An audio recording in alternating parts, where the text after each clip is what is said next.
Hey everybody, it's Wednesday morning, June the 26th.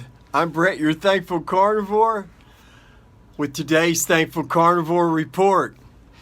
I want to share my experience, my first time being a carnivore, traveling these wonderful United States.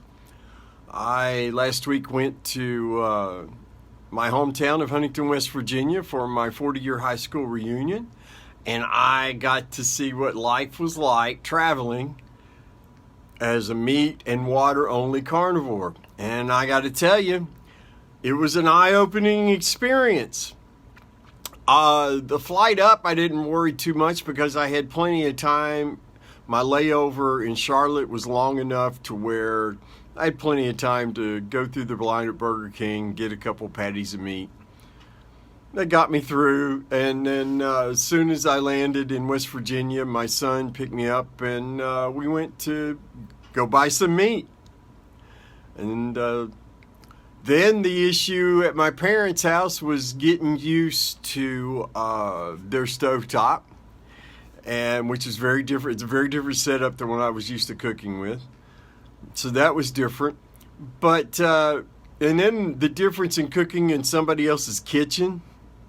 That took some getting used to because, it's somebody else's home. It's not my home. It's my parents' home. I don't know where everything is. And I had to get used to their way of doing things to a bit, and they had to adjust to me.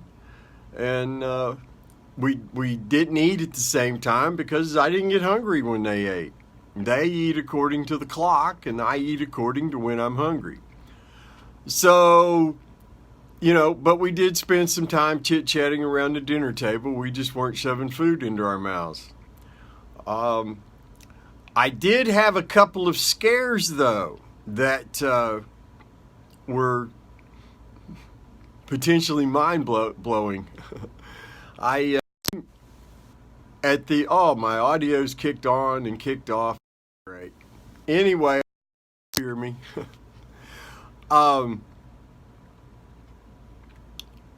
Anyway, I never had this experience before where my earbuds say, hey, disconnected. There's no reason for that to have happened. Anyway, at the Friday night reunion dinner, the people were really nice to make sure that I had some meat to eat. Unfortunately, it was spicy, very spicy. There was no just plain hamburger meat. But I didn't have any ill effects from it. I was very nervous about it. And then Saturday night, we're talking, I manage, I just drank carbonated water or regular water, obviously. And, but you're talking, you're setting cups down, conversations are happening, there's people milling around.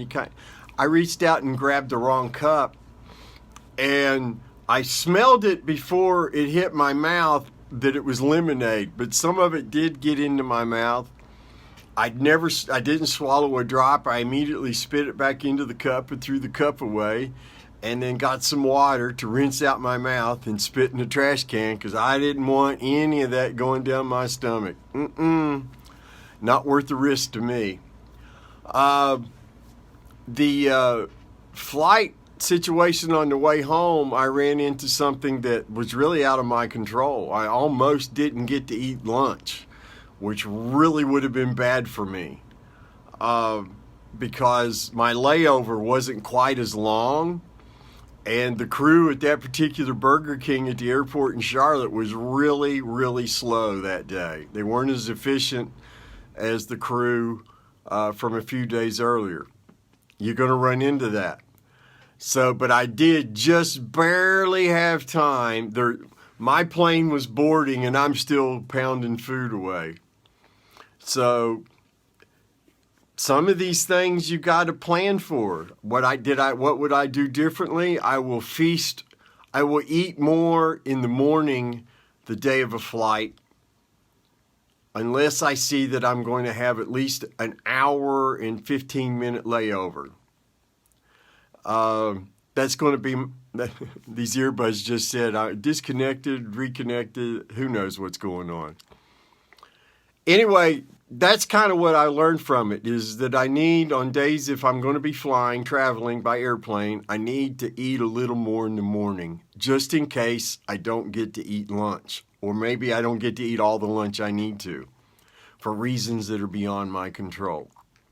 But the interesting thing was, I was very calm throughout the whole week. I was never anxious, was always full, was never hangry, had zero anxiety issues whatsoever. My mood was spectacular because I got to eat my meat and drink my water. Now, I think it's important that we be able to adapt to these environments when we're traveling, because it's not going to be like home. It's not even going to be close to it.